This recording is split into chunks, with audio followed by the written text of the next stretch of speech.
যে তুমি কি ঠিক এই জীবনটাই চাও? তখন আমি বিয়ে করিনি, আমি সিঙ্গেল। এই পৃথিবী হয়তো একবার তার দেখা পায় না কো আর। আমি নিচে নেমে গলির চারপাশ ধরে হাউমাউ করে কাঁদছিলাম যে আপনি কি গল্প লিখলেন এটা?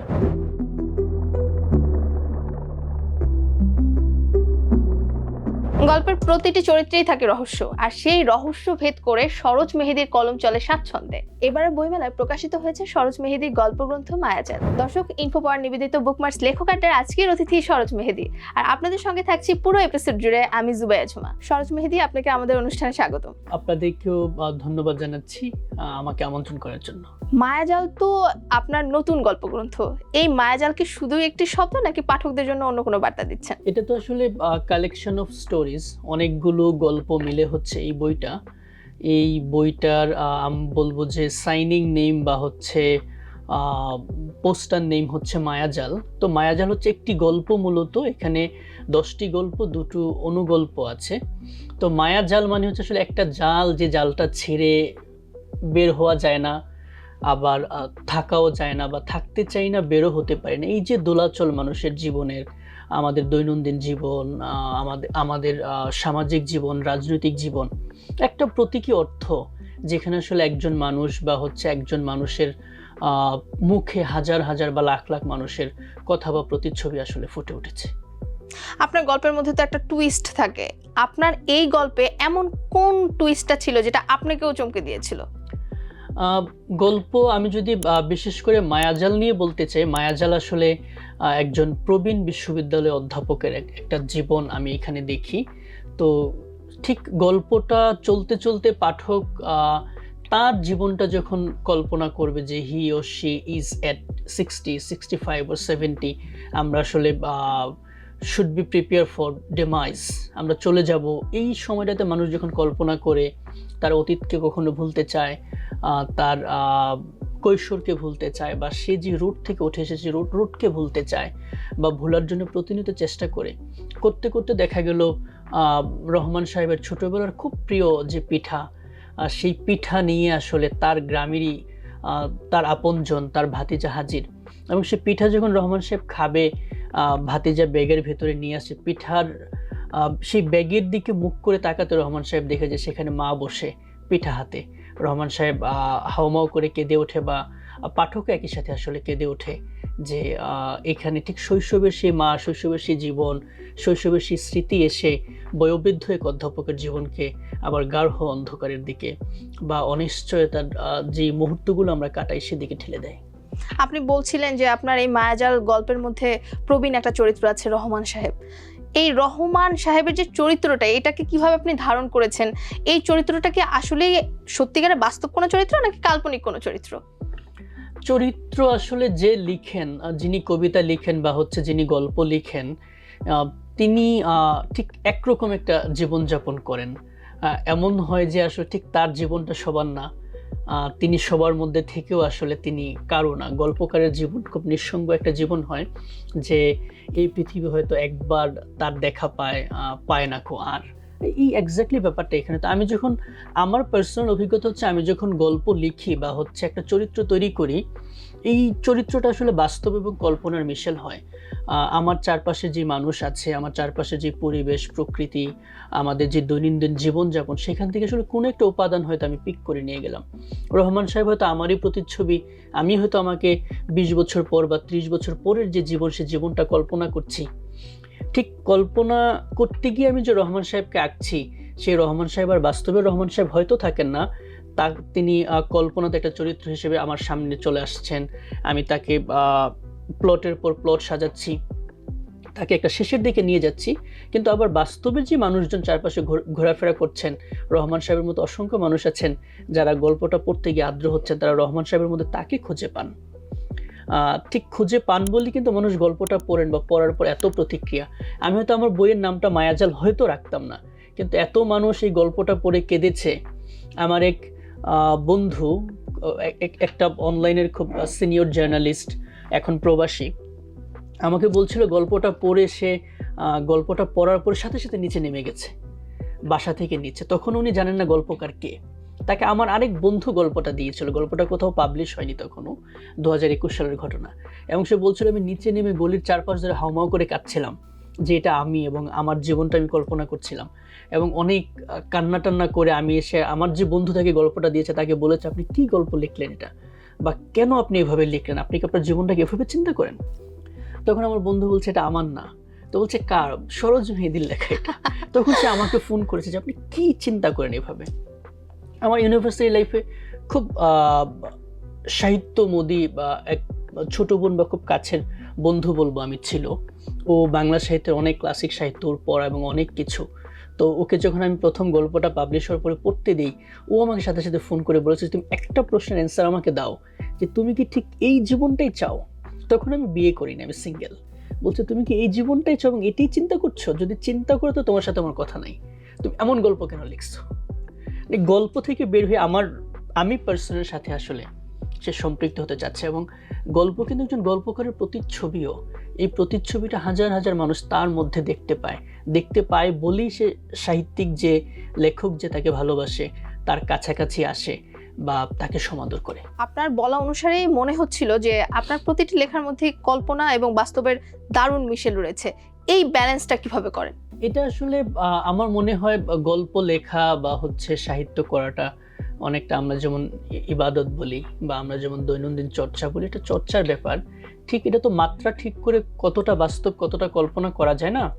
একটা চরিত্র আসলে ঠিক ফুটিয়ে তোলার জন্য লেখকের সামর্থ্যে যা যা প্রয়োজন লেখক তাই করার চেষ্টা করেন। আমরা যেমন একটা মুভি দেখি, ডিরেক্টর একটা মুভিকে হিট করানোর জন্য যা যা প্রয়োজন, যেভাবে প্রসেস ফলো করা দরকার, এটা যেহেতু আমরা বেটার বুঝি, বা আমরা বলবো একটা বিল্ডিং বা একটা ভবন যখন আমরা নির্মাণ করছি, একটা প্রসেস ফলো করে আসলে আমরা 10তলা ভবনটা নির্মাণ করছি 1 by 1। গল্পকারও কিন্তু এখানে পুরো স্টেপগুলো সাজান, তার আইডিয়াটা একটা স্টোরিতে রূপ নেওয়ার পেছনে অনেকগুলো স্তর থাকে। সেই স্তরগুলো প্রাইমারি শেষ হয়ে গেলে তিনি হয়তো কল্পনা করে হুট করে লিখে ফেললেন, তারপর কিন্তু উনি চরিত্রগুলোকে আলাদা আলাদা করে সংলাপ দেন, আলাদা করে সেই চরিত্রের সৌন্দর্য আঁকেন, তার বয়স লাগান। যদি তার মেয়ে চরিত্র হয়, এই মেয়েটা কতটা সুন্দর, তার হাসিটা কেমন, তার চুলগুলো কেমন, কি ড্রেস পরে আছে, এই ব্যাপারগুলো কিন্তু খুব পরিকল্পিতভাবে পড়ে বসানোর চেষ্টা করেন। ছোট গল্পে কম হয় যেহেতু জায়গা কম, উপন্যাস হয়তো অনেক বেশি হয়, কিন্তু এগুলো করতে হয়। এটা করতে গিয়ে আসলে ঠিক এক্স্যাক্টলি বলা যাবে না যে এখানে কল্পনা ঠিক এতটুকু থাকবে, বাস্তব এতটুকু থাকবে। এটা আসলে মিলেমিশে একাকার হয়ে যায়। সরোজ মেহেদীর কি কখনো এরকম হয়েছে লিখতে গিয়ে না এটা জমছে না, এটা আমি লিখবো না, এরকম কি কখনো হয়েছে? হ্যাঁ, হয়। অনেক গল্প লেখার পরে মনে হয় যেন this is one of the best stories I have written.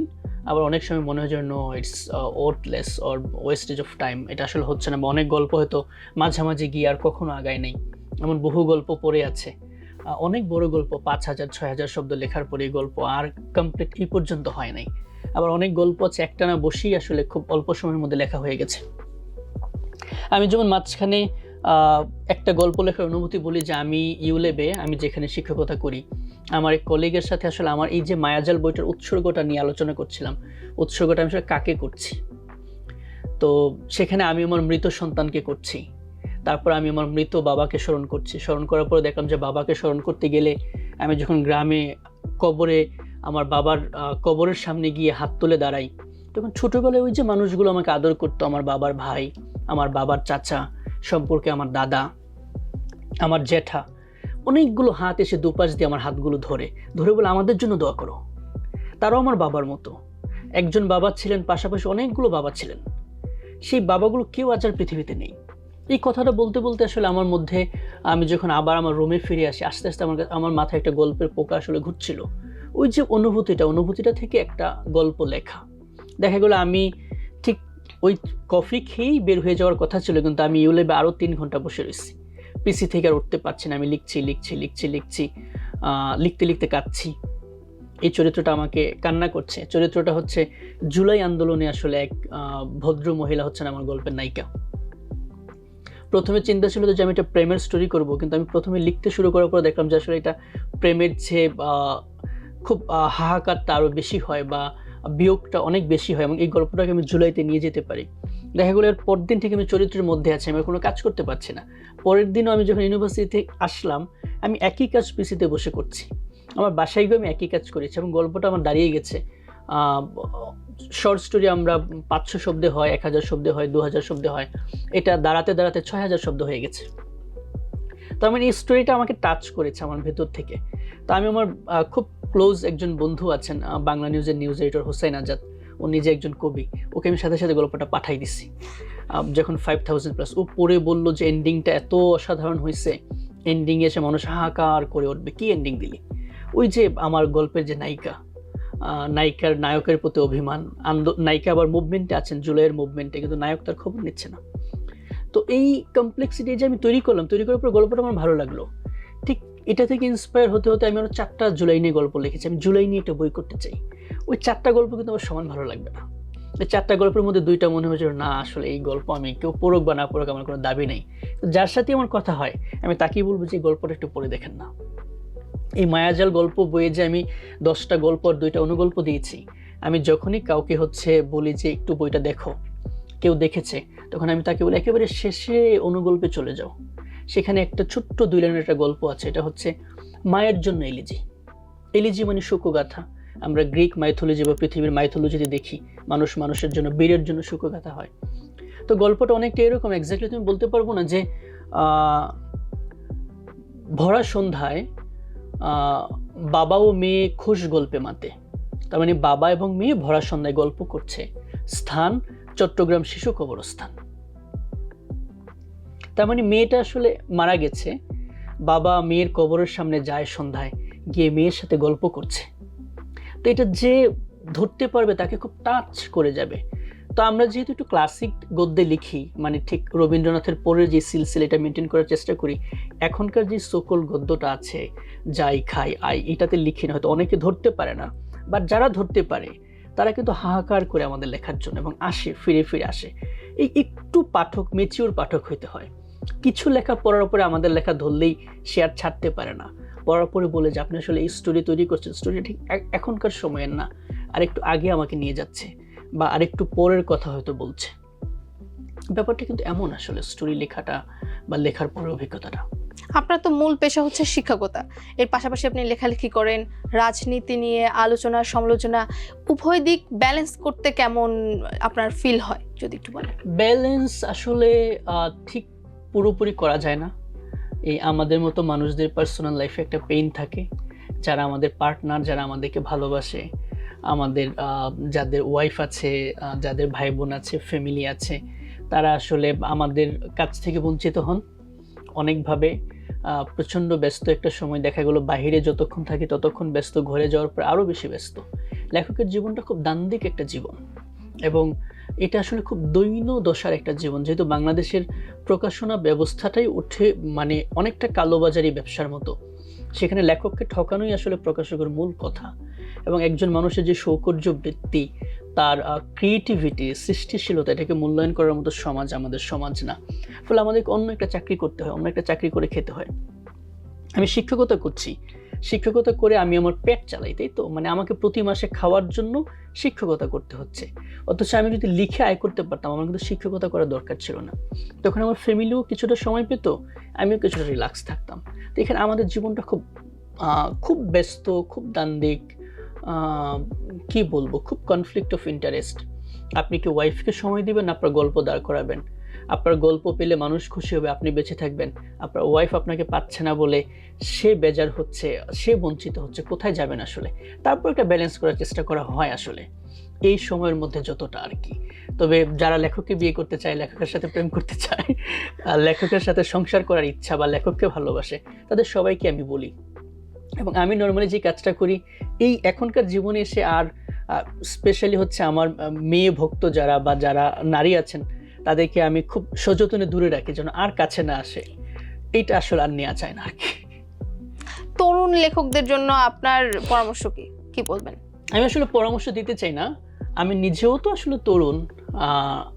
পরামর্শ না, আমি বলবো যে ঠিক অনেক লেখককে আমরা দেখি তারা খুব জনপ্রিয়, অনেক ভালো লিখছে, আবার অনেকে হয়তো ভালো লিখতে পারছে না। তো লেখালেখির জন্য একটা ব্যাপার মনে হয় পড়াশোনাটা খুব জরুরি, তারা পড়তে পারে।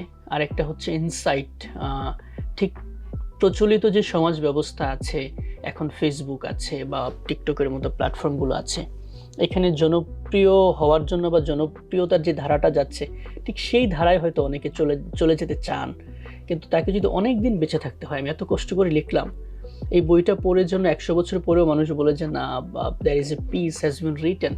তো আমার মনে হয় ঠিক নিজের যে স্বকীয়তা আছে, মানে আমি ঠিক যা, আমি সরোজ মেহেদী, আমি যা বিশ্বাস করি, আমি যা খেতে পছন্দ করি, আমি যেভাবে হাঁটি বা আমি যেভাবে বলি, ঠিক আমার এই জায়গায় যেন কোনো কম্প্রোমাইজ না হয়। আমি ঠিক আজ পর্যন্ত কোনোদিন কম্প্রোমাইজ করি নাই। আমার গল্পের চরিত্র নিয়ে যদি বলি, বাংলা সাহিত্যের গল্পে আপনি দেখবেন যে অর্ক বা হচ্ছে বা ছোট ছোট নাম, বাঙালিয়ানা নাম খুব চলে, যে হয়তো অলকানন্দা বা হচ্ছে বা কি বলবো, আমি নামগুলো আমার মনে পড়ছে না, কিন্তু এই যে আব্দুর রহমান বা হচ্ছে ধরেন হুসাইন বা আব্দুল আলিম বা আয়েশা খাতুন, ফাতেমা আক্তার, এই নামগুলো ঠিক বাংলাদেশের মুসলিম সমাজের যে প্রচলিত নাম, যেই মুসলিম যেই নারীটা যার মনে প্রেম আছে, ভালোবাসা আছে, যে হাসতে ভালোবাসে, যে বেনি পাকাতে ভালোবাসে, দোল খেতে পছন্দ করে, সেই আয়েশা আক্তার কিন্তু আমাদের গল্পে নেই, আমাদের কবিতায় নেই। আয়েশা আক্তারদের যে জীবন, মাগরিবের আজান হলে আসলে আপনি সব শেষ করে দিয়ে মসজিদে ঢোকো, সকালবেলা ঘুম থেকে উঠে মক্তবে যাও, এই চরিত্র বাংলা সাহিত্যের খুব কম সংখ্যক লেখক চিত্রায়ন করার চেষ্টা করেন। কিছু আছে ইসলামী লেখক, সেটা ভিন্ন ধারার। তা আমার গল্পের চরিত্র কিন্তু তারা মধ্যবিত্ত মুসলমান, মুসলমানি ভাষা, মুসলমান হয়তো ইনশাল্লাহ বলে, সে নামাজ পড়ে আবার নাচও পছন্দ করে, সে গানও শুনে আবার গজলও গায়, সে মসজিদে গিয়ে নামাজও পড়ে আবার পূজাও দেখতে চলে যায়। এই যে একটা মিশেল, এই জায়গাটার যে চ্যালেঞ্জ, এই আমি কিন্তু লেখক হিসেবে এই তাড়নাটা বোধ করি সবসময়, এবং ঠিক এই জায়গায় থাকার চেষ্টা করি। নতুন বই পাঠকরা কি পেতে যাচ্ছে, অথবা কোন বিষয়ে লেখা শুরু করেছেন? আমার এরপর তো ইচ্ছা আছে, আমি যে জুলাই অভ্যুত্থানটা গেল গত জুলাইতে, আমি এটাতে একেবারে সক্রিয়ভাবে মাঠে ছিলাম। যেহেতু আমার ছাত্ররা সব মাঠে ছিল এবং আমার কাছে মনে হয়েছিল নৈতিকভাবে আসলে এই সময়ে সাহস করে মাঠে না দাঁড়াতে পারলে আসলে আমার জীবনের মূল্য খুব অল্প। ঠিক সেই সময়কার দেখা থেকে আমি কিছু গল্প, একটা গল্প লেখা শেষ, আরও কিছু গল্প আসলে আমি ক্রাফট করছি, ড্রাফটটা শেষ, হয়তো ফার্দার কাজে মেলা চলে গেলে করব। তো আমি শুধু জুলাই নিয়ে একটা গল্পের বই করতে চাই, আর যদি সম্ভব হয় তাহলে জুলাইকে কেন্দ্র করে, উপজীব্য করে একটা উপন্যাস লেখার ইচ্ছা আছে।